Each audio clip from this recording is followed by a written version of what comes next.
Good morning, everybody. Let me know if you can hear me okay.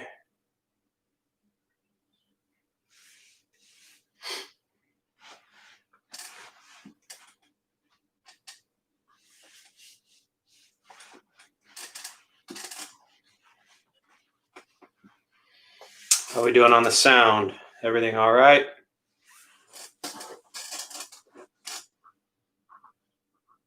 All right. Thank you, Bridget.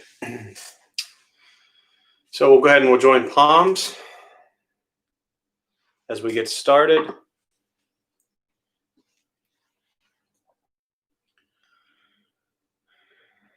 And repeat after me. I take refuge in the Buddha. I take refuge in the Dharma.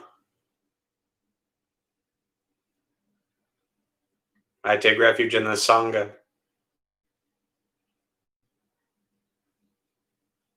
Keeping the palms joined.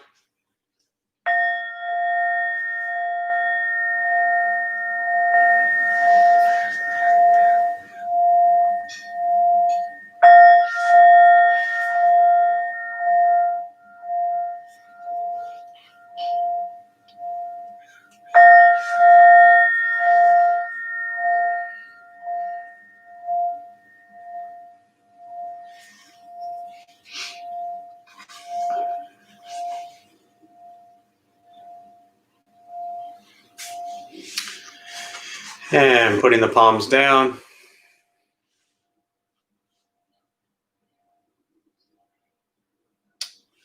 All right. Good morning, everybody. Thank you for being here.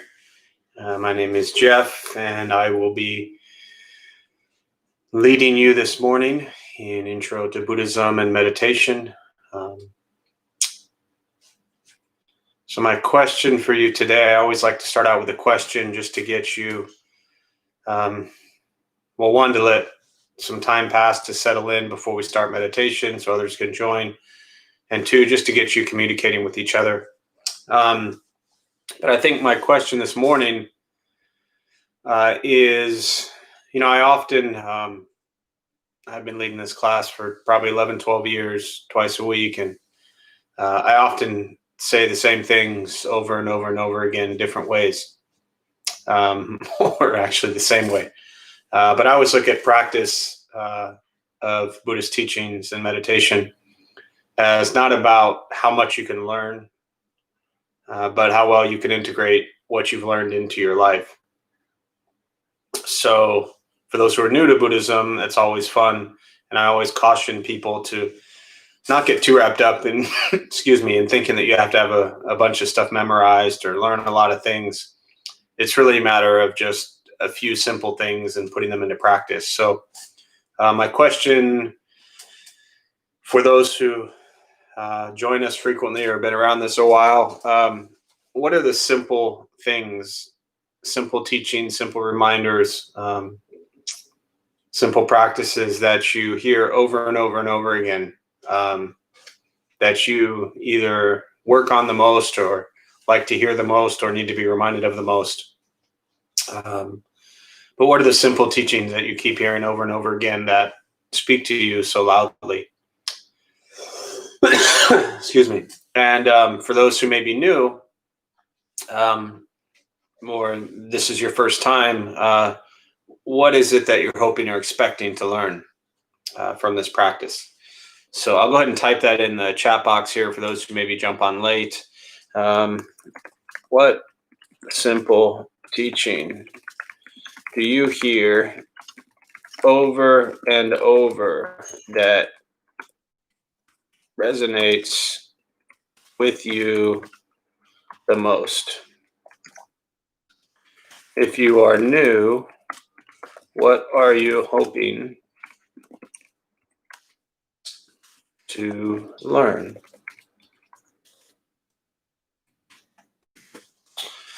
Simple teaching to hear over and over that resonates with you the most. If you are new, what are you hoping to learn? Because years ago, Vicky, who's been around a long time, a lot of you know her, said that, she comes for the reminders, and it was just a really beautiful reflection on the fact that, nothing I ever share or say is really that complicated or deep or difficult at kind of surface level. The difficulty lies in actually integrating these teachings into your life. So that's the challenge. All right, let's see. Marley, to be kind to everyone. Yeah, I mean, it's so simple, but all of the Buddhist teachings, that's it. Can you just be kind to everyone? And if you're not being kind to someone, you're not practicing Buddhist teachings. There's no justification or rationalization.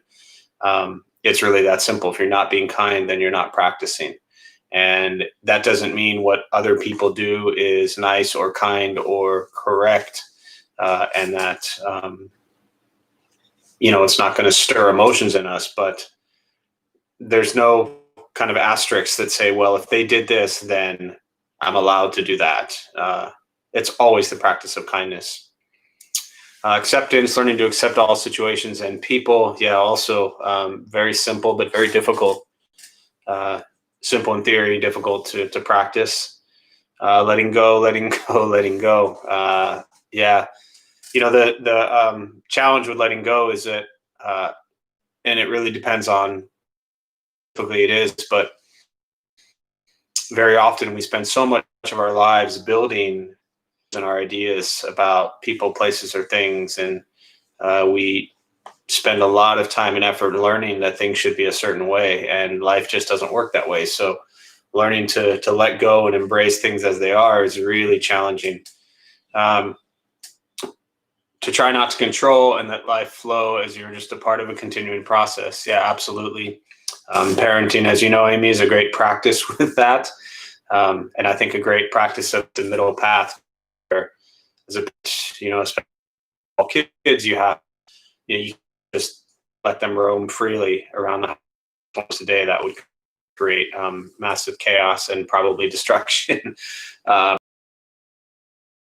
Discipline and educating that needs to happen as a parent, but there's also the process of trying not to control every single thing and allowing them, especially as they get older, to be who they are and how they are. And that's a challenge. When I ask my 5-year-old what's the most important thing in life, he says, I can love whoever I want and to be kind. Some thanks to you. Beautiful. Yeah, absolutely. I think if a 5-year-old can learn that, that's phenomenal. If anyone can learn that, that's phenomenal. Accept things as they are, pleasant, unpleasant, neutral, and sit with them as they are. Definitely, again, the practice of being with life as it is. Maurice, life is suffering. Will ever go 100% your way. I think,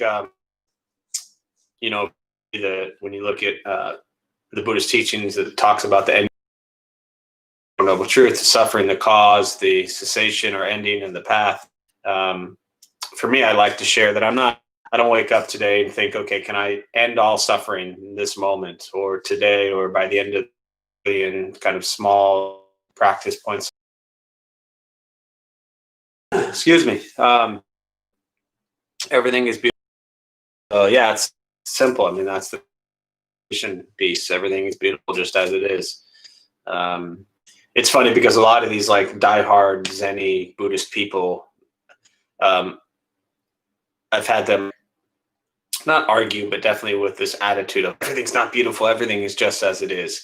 And yes, I agree that beautiful is a label, it's a judgment, and in some ways the entire purpose of Buddhist practice is about that.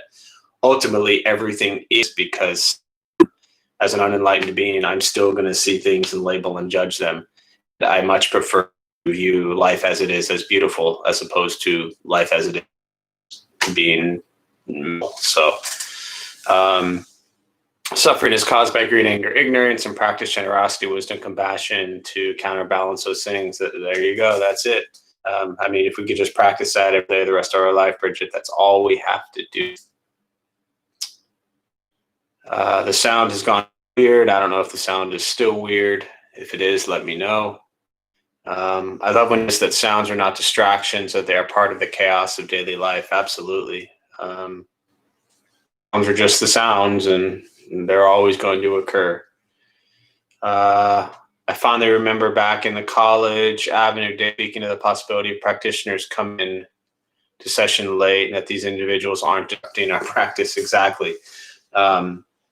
Which of course is not an encouragement to show up late, but it reminds us that, people will show up when they show up and life will happen when it happens. It's a balance and a challenge to be with things as they are.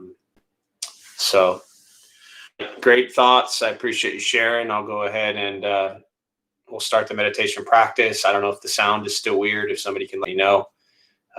If it is, I'm not sure what I can do about it. How are we doing sound?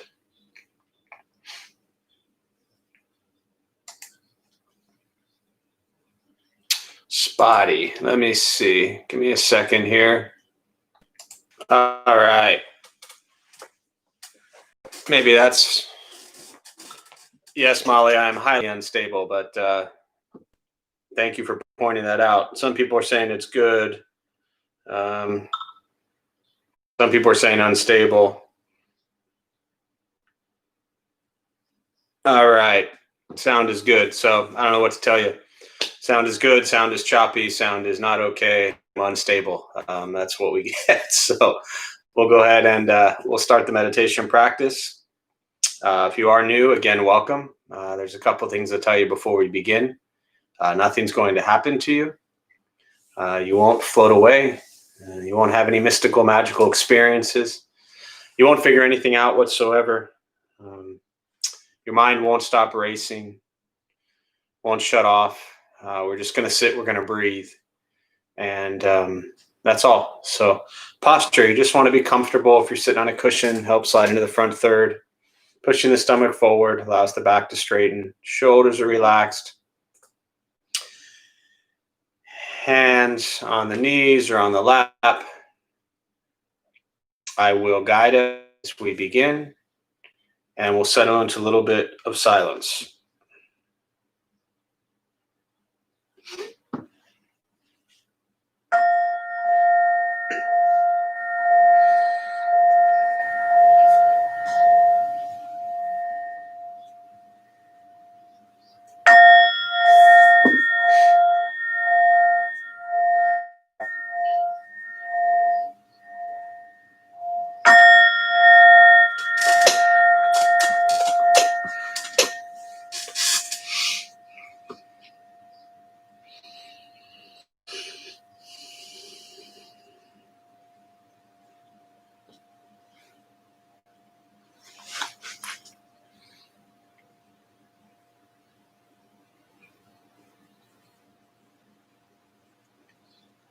And starting with the eyes closed if comfortable, or slightly open. Mouth open or closed. We'll start with taking 3 deep breaths, slowly.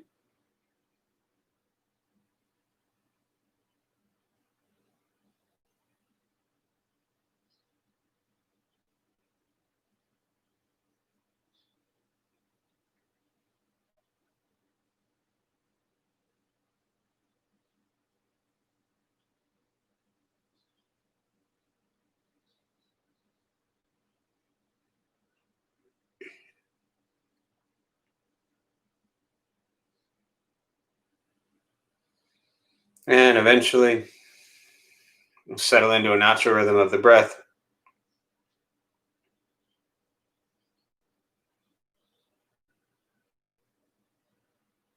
Noticing the mind as it wanders, jumping from thought to thought.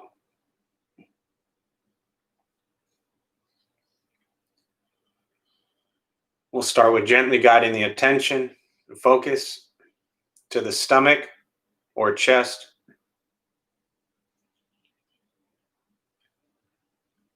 Breathing in and feel them rise.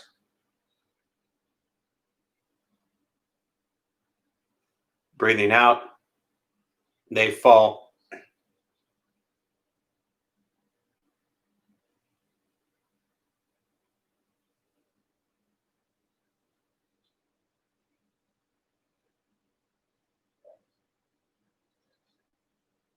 Simply going to continue this practice, observing sensation of breath.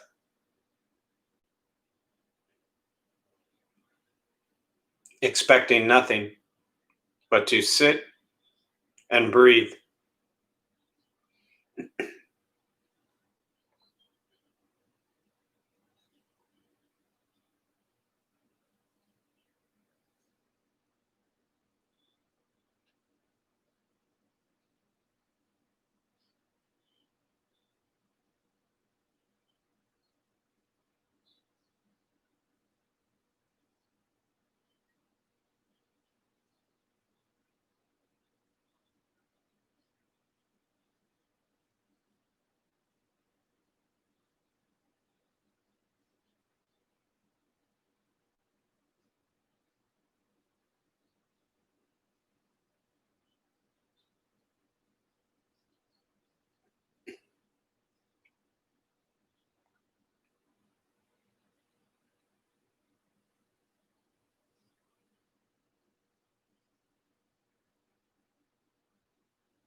And as the mind wanders, lost in thought, recognize it,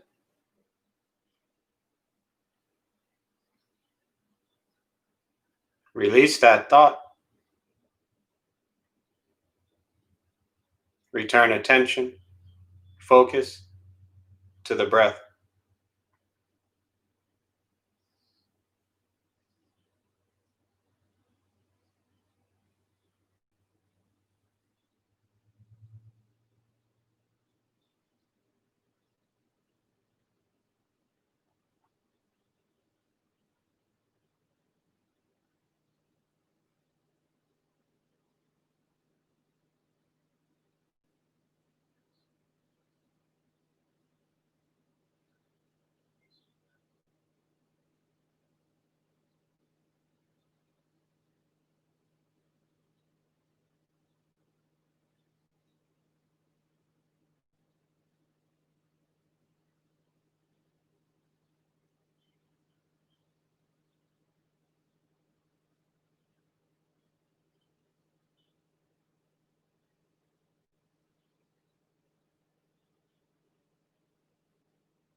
Where's your mind?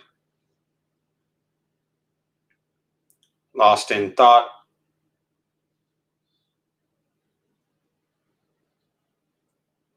release that thought, return attention, focus to the breath.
letting go of expectations,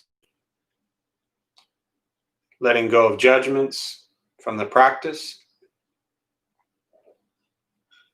just sitting, breathing.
Breathing in, follow breath in.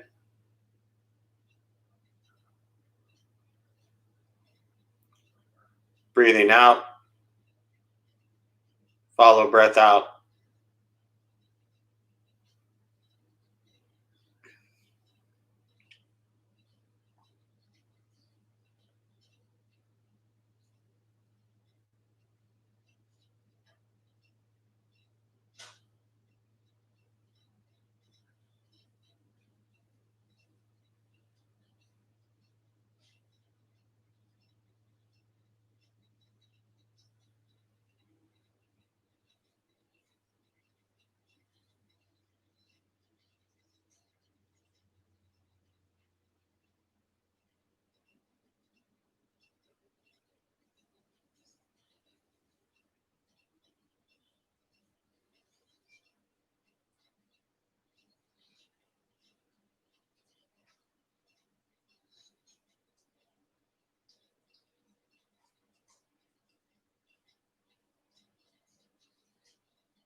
Keeping the mind alert,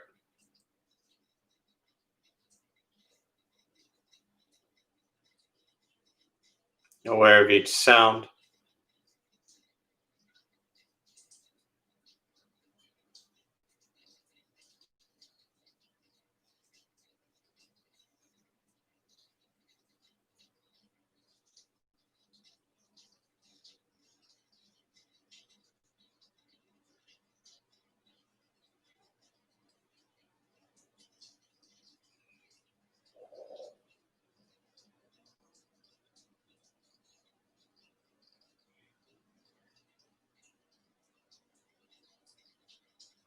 each thought,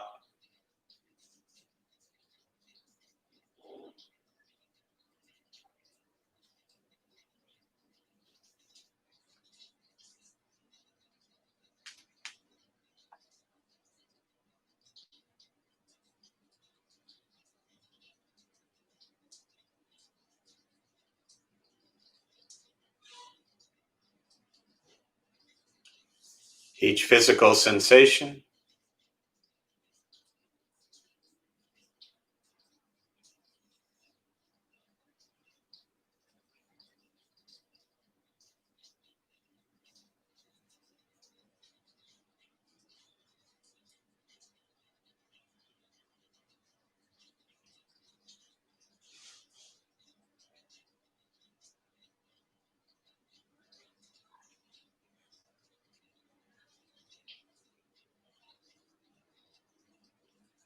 yet concerned with nothing but sitting, breathing.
And with the body still, rested,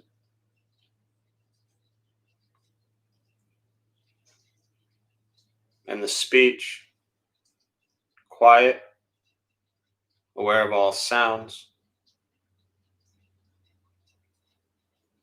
and the mind learning to settle, know what it's like to just sit and breathe,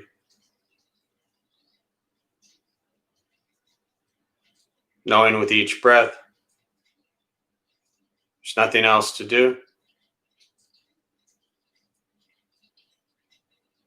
nowhere else to go,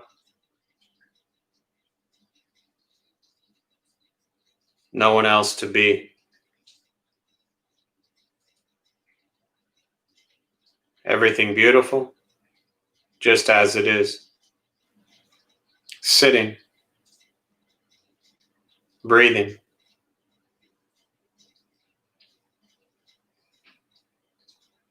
Once again, taking 3 deep breaths slowly.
And as you slowly open the eyes, slowly begin to move.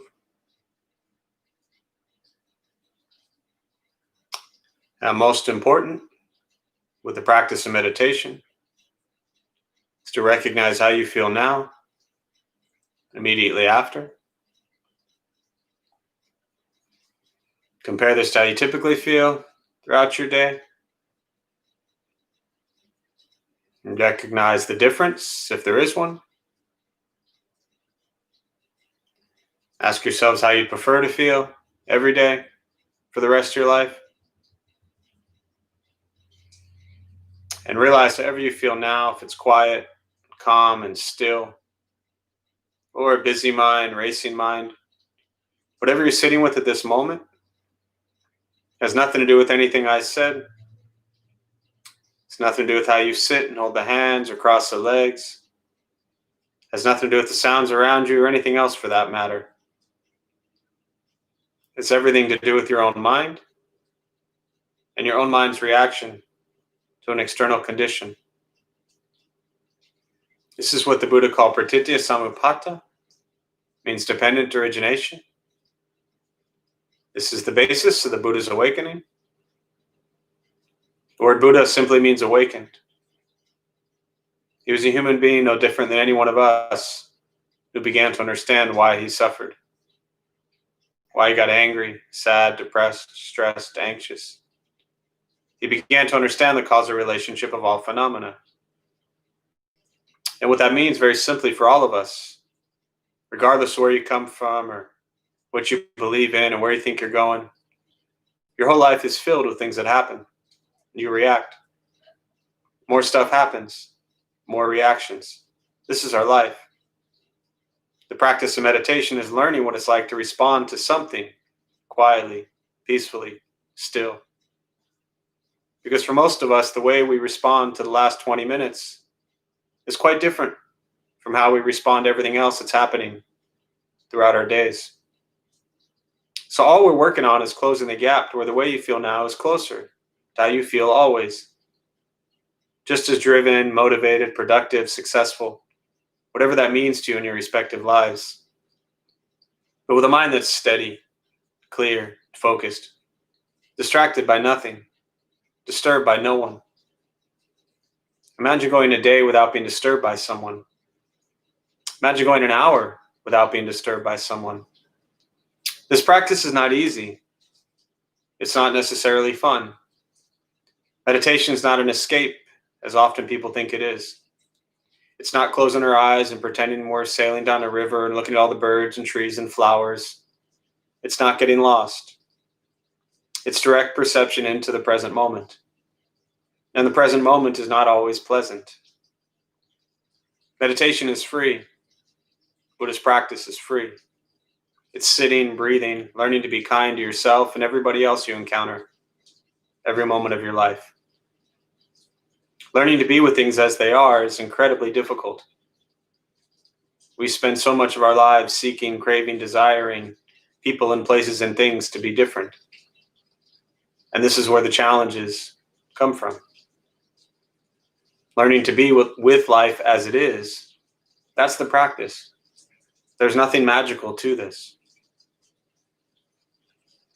Once we stop trying to change, fix, control, manipulate everything around us, which is where we spend so much of our time, hoping they do this, hoping they do that, wishing they do this, wishing they would do that. We spend so much time wanting things to be different. When we let go and learn to appreciate life as it is, and we work on changing our mind and our reaction to the things around us, life gets simpler. But again, it is a practice. For me, I try to simplify it. A lot of this stuff can seem overwhelming to people, especially if you're new. But simply taking a few moments each day to sit, breathe, and learning to be kind to yourself and everybody else is a great start. And if you can bring that into your life each day, then your life and the life of those around you will be more pleasant. Not simple. So at this point in time, what I'd like to do is, as always, open up to questions, meditation, Buddhist practice, anything you're sitting with. We use the rest of the time for questions. So for those of you who are joining us for the first time, welcome. There's a chat box you'll see there on your screen on YouTube. Feel free to type in questions and I'll respond. As always, I'd much prefer to respond to your questions than to just ramble on my own, which I can easily do. So I'll turn it over to you for questions. One thing I'll share just as the questions are coming in is that I've always found it really important with so many types of meditation practices out there, especially for those who are new, to first begin to just sit in silence. I don't think there's anything wrong with guided meditations. I think they're beautiful. With Dharma Bum Temple, we have guided meditations. I think they're wonderful. Whether you're doing a loving kindness practice or whatever it might be. So many types of practices out there and all can be beneficial. But I just want to remind people that ultimately we have to learn to sit with our own mind and our own thoughts. And if we're using the meditation to get lost elsewhere, we're often running away from the one thing that causes all the struggle in our lives, which is our own mind. I've worked for 15 years with combat veterans, folks coming back with tremendous PTSD, traumatic brain injuries, tremendous trauma. And it's an incredibly difficult situation to be with, because when you are alone and quiet, you're left with just your thoughts, and your thoughts are and can be very painful. So even if it's 30 seconds, if it's a minute, if it's a 2-minute practice, try to learn to also just be in some silence. All right. So questions. The word Buddha means awakened. Yes, it does. I have been having very vivid dreams during the pandemic focused on the past and inciting strong feelings. What did the Buddhism say about dreams? Well, there's a great teaching in the Diamond Sutra, one of the Buddhist teachings in the Mahayana school of Buddhism. And the Buddha talks about life being like a dream, like a bubble, like an illusion. So it's really, I think the mistake that we make is thinking that we are awake right now and that we're going to go through our day and then we're going to get tired and then we're going to fall asleep and we're going to have what we call dreams. And then we're going to wake up and we're going to continue on what we call being awake. But ultimately, it's the same stream of consciousness. Very often in our dreams, we are free from these physical constraints, and our mind can wander as it chooses to. Now, there are certain things, obviously, if we die in a dream or something like that, it doesn't mean that we physically actually passed. So there's very, some great differences between the waking state and what we call the dream state. But it's important to understand that this is our consciousness roaming while we're not physically doing anything else other than just allowing the body to rest. Now, our mind throughout the day really is roaming as well, but we catch it more regularly because we have things to do. So even during the meditation practice just now, your mind is wandering, it's lost, it's everywhere. And then eventually something kicks in, or I say something and you say, okay, I'm going to come back to the meditation. But daydreaming, dreaming while we're asleep, being awake, they're really all the same thing. So hopefully that's helpful.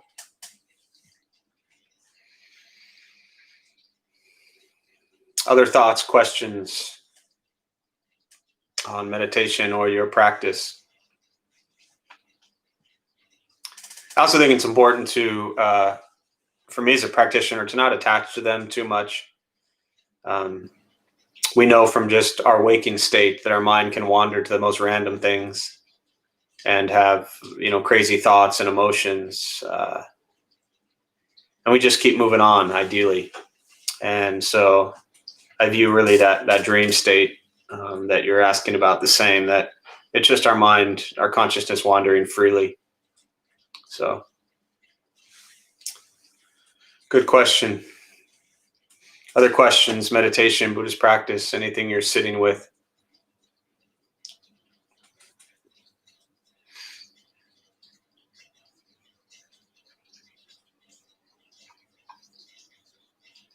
I was going to comment as well on something that someone said earlier about it was Jesse, about people walking in during the meditation practice. And I think this is very important for those of you who obviously now are, we're all pretty much locked at home. And so you're not going to your place to do meditation or your studio or whatever it might be. You're doing it at home. And at home, a lot of people like going to places because it does take you away from the distractions at home. And now you are stuck with all of those distractions. So use them as points of practice, that when the phones ring or your dog barks or your cat comes and sits on your lap or someone walks in the room and says something to you while you're in your meditation, or the TV in the other room is louder than you want it to be, use all of these things simply as just reminders that I'm just sitting and breathing. I am surrendering control to the way I want things to be, and I'm embracing things as they are. A lot of people, again, I've never taken a poll, but my guess is a lot of people run from home and come to the Dharma Bum Temple because they want to get away from home. And if we're running from one place to another, trying to escape, we're going to be running our whole lives. You can fly halfway around the world and sit on a mountaintop, but the crazy mind that's with you is going with you everywhere. So learn to be settled and find a sense of peace and kind of grounded nature at home as well, within all of the what you would typically call distractions. And when we can learn to no longer see them as distractions, just as things that are occurring around us, life will be more pleasant because we'll stop trying to control everything else. And I'm sure none of you here, but for me, someone who grew up always trying to control people and places and things, it became exhausting, truly exhausting, to try to control things and make everything perfect. And so for me, again, that expression of everything is beautiful just as it is a reminder to myself that there's nothing else to control. There's no one else to control. I can't even control my thoughts half the time. So I'm just going to embrace and appreciate things beautiful as they are. So other questions, feel free just to type them in. Sean, is the store open? The store is not open. The temple closed March 12th, so it's been over 10 months. Dharma Bum Temple has been closed, and the store, which is inside the temple, is closed as well. There is the website, Buddha for You. Everything is available online, so you can shop there, and we'll ship it to you. But the physical store is closed. And temple and store will remain closed for quite a while, until we feel it's safe to open, which is probably no time soon yet. So, other questions? Meditation, Buddhist practice, anything that you are sitting with? These things are not, as I started at the beginning of our time today, a lot of these things we explore, they're very simple in theory, right? I think Marley's first response was just learning to be kind to everybody. And that's really difficult, right? Especially when we're locked up and there's a pandemic and we have political climate as it is, and there's all these things going on around us. It's really easy to just turn and be mean and nasty and angry to people. So the simple practice of learning to be kind to yourself and everybody else, I think that's one of the greatest Buddhist practices there is. But often people come in and they think, okay, well, all right, I got it. Somebody else has told me to be kind. What else can I learn? There is nothing else. If we can't be kind to people, we're going to have a really hard time with everything else. So it's really a great place to start. And again, being kind doesn't mean you agree with them. It doesn't mean you approve. It doesn't mean what they're doing is correct or right or proper or good or isn't harmful.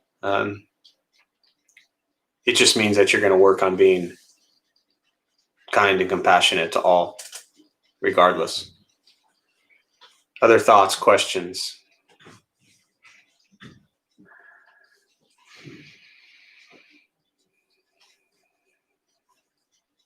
Anything on meditation or challenges or difficulties you're having with the practice?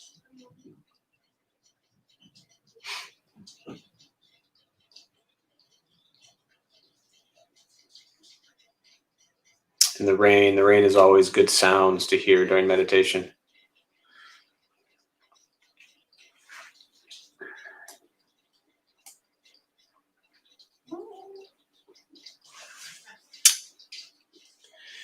Any tips on when the body feels too tired to meditate? Yeah, so good question, Melanie. A couple things with the body feeling too tired to meditate is one, first and foremost, I would suggest doing an eyes open practice. For me as a Zen practitioner, my eyes are always open. And what I mean by that is I close them, and then you can practice this. Everybody can practice now, just so you know what I mean. But the eyes are closed, and then start to open them slightly. Excuse me, just to where you see kind of off the edge of your nose, about a foot or 2 feet in front of you. So if you're sitting or standing, wherever you're at, just try this. Close your eyes, open them to where you just can gaze gently a foot or 2 feet in front of you. Don't stare at your nose, you'll get a headache. And hold your gaze there. The Zen practice, this is what we would do with our eyes. So when the body is tired, the mind's tired, and it wants to sleep, if you close your eyes for meditation, it's going to be a couple minutes and you're going to be sleeping. Nothing against sleep, but we're not doing a meditation practice to sleep. We're actually trying to wake up. So one is to keep your eyes open and just hold your attention. If you want something to gaze at, you can use a candle. You could use a flower. A lot of people, incense sticks are really great. You can watch it burn. It's something to focus on, also reminding us of the impermanence of life. So a lot of things to focus on when you sit and do a meditation practice. And so keeping the eyes open is very critical if your body is sore and you find yourself, falling asleep. Another thing is it's a reminder that, look, if your body is tired and you sit for a few moments trying to settle and calm yourself down, it's a big wake-up call as to why is your body so tired? And, some of us are better at others than at taking care of ourselves physically and mentally and emotionally. Often people will say to me, well, my neck hurts after I meditate. Well, the meditation didn't cause your neck pain. What happened most likely is for the first time in a long time, you actually just slowed down and tried to sit and let yourself rest and, be present. And you became aware of neck pain that exists. The neck pain is very probably always there. And now you've just stopped and slowed down long enough to be aware of it. So I think being aware of physical pain when you sit in meditation practice is a great reminder to make sure that we're taking care of our body, that we're stretching, that we're getting enough sleep, that our posture is good, things like that. When we stop running around like crazy people, like we spend most of our time doing, even though maybe we're not physically going as many places as we are now, even mentally and emotionally running around like crazy people, when we let the fight and the battle and the struggle go and we learn to just sit and be with things as they are, we become aware of what's actually occurring with us. So hopefully that's helpful, Melanie. Often people say that, that they start to fall asleep. Again, that's a good reminder that if closing your eyes for 2 minutes means you fall asleep, then you probably need more sleep. So, all right. Question. What's the difference between just breathing and transcendental meditation? So I've never done transcendental meditation, TM. It became famous. You're welcome, Melanie. Good to see you as well. It became really famous in the 60s. The Beatles got into it, all this kind of stuff. All I can tell you is it's expensive. They give you your own private mantra. But I know a lot of people over the years who've done it and they think it's beautiful and it works for them. So I'm never one to really downplay a type of meditation practice if it's beneficial for you. I'm always the one who's going to push meditation is free. You don't have to pay for it. You don't need a guru. You don't need any of that kind of stuff. You just need your own crazy mind and you just need to sit and breathe. But people are motivated different ways. And I have a friend who said that if he didn't go to that program and spend a few $1,000s, he wouldn't have done meditation. So that doesn't mean the meditation itself sucks. It just means that you can meditate without spending any money and without any mantras. But again, I'm not a TM or transcendental meditation person, so I can't speak to it specifically. I was just, hopefully I'd answer your question, Bridget. Lisa, I was just thinking that meditating with the rain falling in the background was a beautiful experience. Yeah, definitely. It's we like pleasant sounds, and we try to create pleasant environments to meditate in. And as I mentioned earlier, unfortunately, right now for a lot of people, the only place you got is where you are. You can't pick up and run to your peaceful place, run to the Dharma Bum temple, run to your yoga studio, whatever it is. You can't just all get up and go do that stuff. So your whole life, your mess is right there in your head. And that's the same place your peace and calm lives as well. So learning to be with it as it is. But yeah, the rain is definitely nice. Thanks for sharing, Lisa. Amy, I find the impermanence of everything inhibits the ability to fully experience. Any tips on staying in the moment? Yeah, I mean, the one of the core teachings of Buddhism is impermanence, and that everything comes together for a period of time and then ceases to exist. And when we initially hear that, especially if you're not familiar with Buddhist teachings, you're like, well, that sucks. That sounds miserable. That sounds depressing. Well, it's not. It's if you recognize it as just what happens, right? I mean, the Buddha taught very clearly that we are born, we will age, we will get sick, and we will die, right? And lots of wonderful things will happen in between there, and lots of painful things. That's just the truth. So the truth of impermanence is simply that we've come together for a period of time and we cease to exist. Now, what we do with that period of time is really the heart of this practice. And for someone who maybe struggles with as you say, the truth of impermanence, and then the ability to fully experience any present moment, is that being in a present moment and knowing that it will pass doesn't mean we can't fully enjoy and appreciate it, right? In fact, it's really the opposite of that. The focus is that, look, using kids, for example, okay? So your children will not be the age they are now ever again, right? They tomorrow will be a day older than they are today. If they're 5 years old, 10 years from now, they'll be 15 years old, right? They're going to continue to age as we are.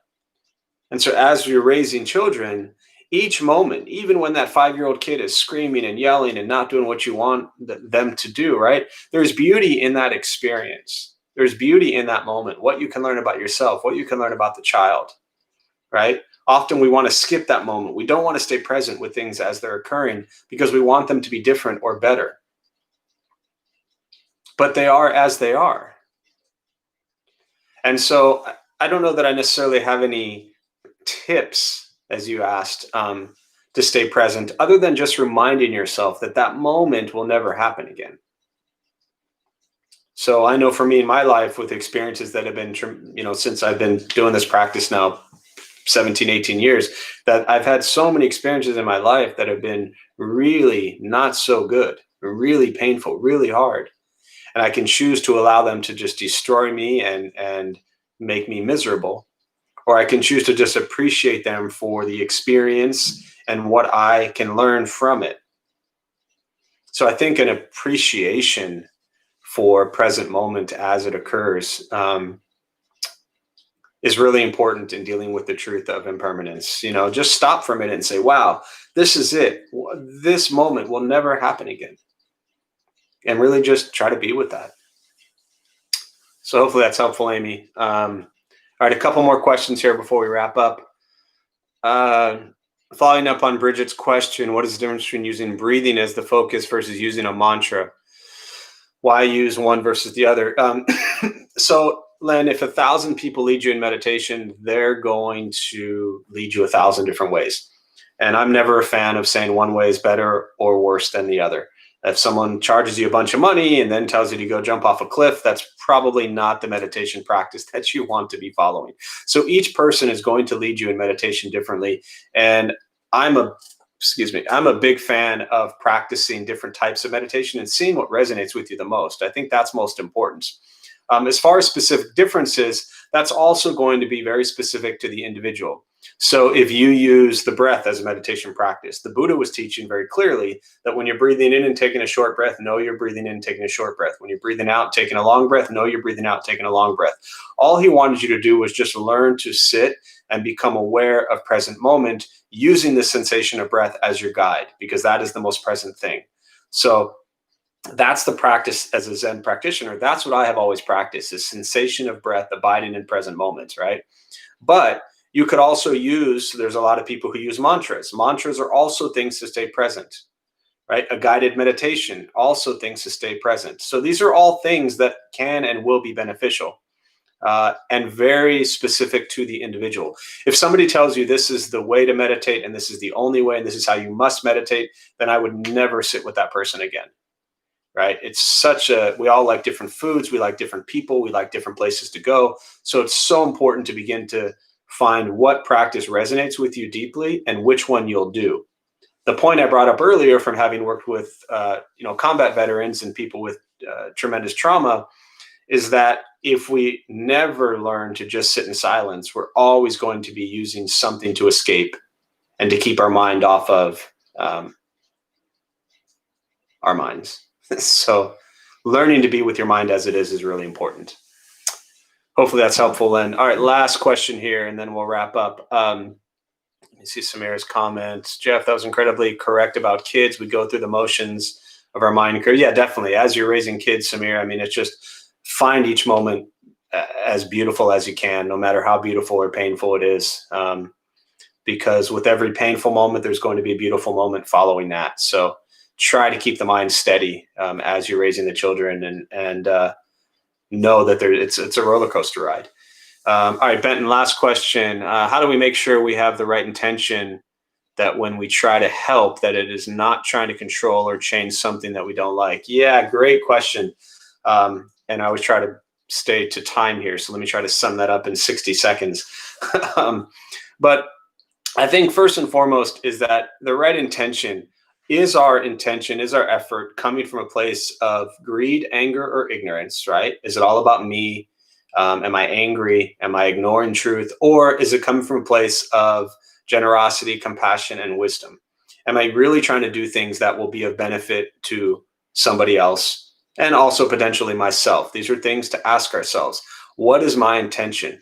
Now, let's say we work a lot with the recovery community, right? I've been working in recovery environments for 20 years.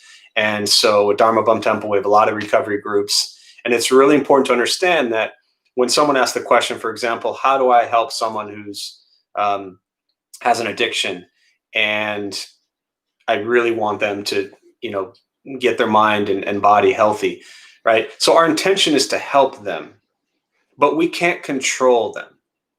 We might not like a loved one that is an addict, right? We probably don't.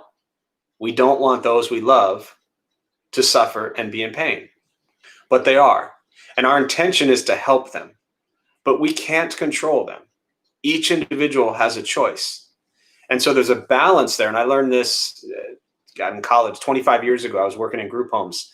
And my mentor then, she said, Jeff, when you show up to work with these kids, they were adolescent teens who'd been abused. When you show up to work with these kids, be present with them, give them all you can, love them. And then when you walk out the door, you must leave it there. So you bring everything you can to the table, you show up, you give it all you've got, but you cannot control anybody and you cannot fix people. Everybody has to take care of themselves. So that's a tough one, Benton, but watch your intention. And you'll know if you're trying to change them or not. And even if you want them to change, that's okay. Just understand that there's been someone in your life, I'm sure, that wanted you to change at some point in time, right? There's been lots of people in my life that wanted me to change certain things. And until I make that change, it's not going to happen. So with that, I'm going to close. A couple quick announcements. First, we'll join palms. We'll do a transfer of merit. May any merit gained from this practice be transferred to all beings in all directions. May all be at peace. May all be free from suffering.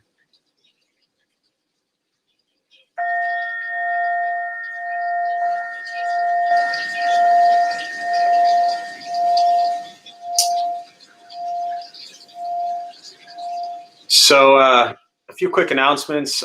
Thanks all for being here. My name is Jeff. I'm a Dharma Bum. We opened up the Dharma Bum Temple 14 years ago to introduce meditation and Buddhist practice to local folks. Those of us who lead, we're not monks, we're not nuns, we're not gurus, we're not masters, we're not teachers, we're not looking for students. We're just practitioners. We do our best to take our understanding of Buddhist teachings and put it into terms that hopefully make sense to those who show up. As I mentioned earlier, we closed about 10 months ago. So everything we do now is online. Just about every night, Tuesday, Wednesday, Thursday, and Saturday, we're on YouTube. The rest is on Zoom. Just go to thedharmabums.org. You'll see the schedule there. I lead every Tuesday night at 7 and every Saturday morning at 11, always on YouTube. I just randomly hit Facebook Live like midway through today. So we've got a bunch of people now on Facebook, and maybe I'll just keep doing that as well. So thanks to all of you who joined there. Like I said, Temple closed, Buddha for You closed with that as well. New things happening. We have a new virtual volunteer group. So I just this morning created a Facebook group, and an email will go out with that as well. So if you're interested in volunteering virtually, we will be creating a lot of opportunities to still get involved in the community and do things from your home without having to go somewhere. The community service is a huge practice for us, and so we want to continue that even though we can't gather and feed the homeless or do things we normally do. Recovery Sangha just about every day. The book club is back up and running. Family Sangha is back up and running. So just check out the website for everything that's going on. If I never see you again, think good thoughts, speak good words, do good deeds. That's really the heart of this practice. So thank you all. Be safe, stay home, wear a mask, and let's not do anything that would put anybody else at risk of getting sick. So be well.